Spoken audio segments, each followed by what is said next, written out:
గురువుగారు, కర్కాటక రాశి వారికి ఈ వారం ఏ విధంగా ఉండబోతోంది?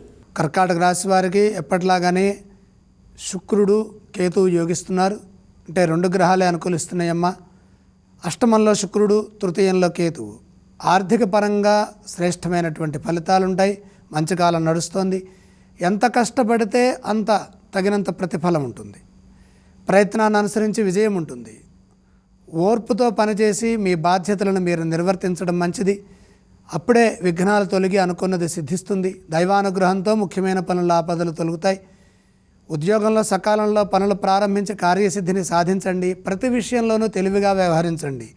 పొరపాట్లు జరగకుండా జాగ్రత్తలు తీసుకోవాలి. తోటి వారిని కలుపుకుపోవాలి. కొన్ని సందర్భాల్లో పరీక్షాకాలంగా అనిపించిన సమయస్ఫూర్తిని ప్రదర్శిస్తే మంచి జరుగుతుంది. వ్యాపారంలో సమస్యలు ఎదురుకాకుండా జాగ్రత్తలు తీసుకోండి. ధైర్యంగా ఉండండి. నిరుత్సాహము, అధైర్యము కలగకుండా చూసుకోవాలి. గతానుభవంతో నిర్ణయాలు తీసుకుంటే కలిసి వస్తుంది. సున్నితమైన అంశాల్లో మౌనంగా ఉండటం మంచిది. ఎక్కువగా ఆలోచించకపోవటం మంచిది. అపార్థాలకు తావలేకుండా జాగ్రత్తగా మాట్లాడండి. భవిష్యత్ అవసరాలను దృష్టిలో పెట్టుకొని క్రియాశీలకంగా వ్యవహరించడం మంచిది. వారం మధ్యలో ఒక సమస్య నుండి బయటపడతారు. కుటుంబ సభ్యుల సూచనలు మేలు చేస్తాయి. మొహమాటంతో ఇబ్బందులు ఎదురుకాకుండా జాగ్రత్త వహించండి. మొహమాటంతో ఖర్చులు పెరిగితే ఇబ్బంది ఉంటుంది.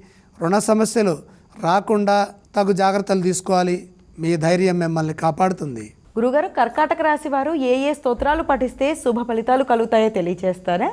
కర్కాటక రాశి వారు నవగ్రహ స్తోత్రం చదువుకోవటం మంచిది. అలాగే ఈ రాశి వారు ఏ ఆలయాలను సందర్శించవచ్చు? గత వారం లాగానే ఈ వారం కూడా నవగ్రహాలని దర్శించడం. గురుగారు, కర్కాటక రాశి వారు ఏవేవి దానం చేయాలి? నవధాన్యం నవగ్రహ పాదాల చెంత ఉంచి నమస్కారం చేయండి.